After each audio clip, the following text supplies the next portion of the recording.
Keen to stay ahead of the game after this year's smartphone launches, the Xperia Z1 gets a more powerful processor, higher spec camera and new metallic chassis. But is this release really warranted after just 7 months into its predecessor's life cycle?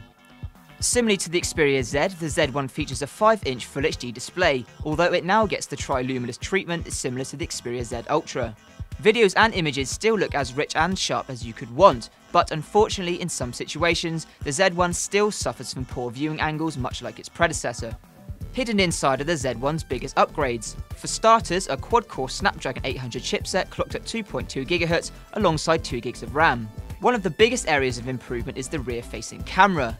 Sony's latest device comes with a massive 20.7 megapixel sensor, making it one of the most powerful camera phones on the market.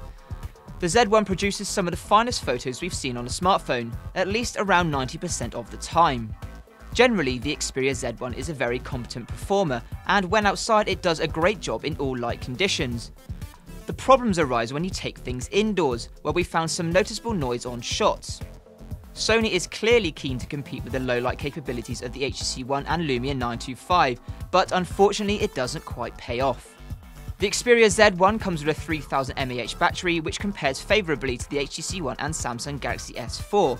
In terms of actual performance, we found the Z1 was good for just over a whole day's use, holding up nicely against lots of picture taking, tweeting and email checking.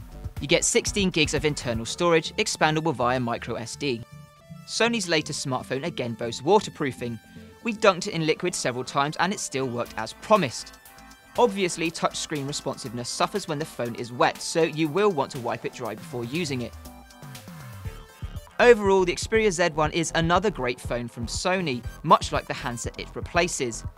The screen isn't quite as spectacular as we'd have hoped, and the camera does fall a bit short at times, but there's a lot in this package in terms of performance. Still, the overall look of the phone doesn't dazzle, making the Z1 a hefty slab of smartphone to carry around. It feels like Sony has dropped the ball a bit when it comes to design and gambled too hard on their camera, a move which didn't quite pay off as hoped. It's hard to recommend this phone if you're already an Xperia Z owner, particularly as you're essentially looking at the same phone with a spec bump and slightly more premium shell.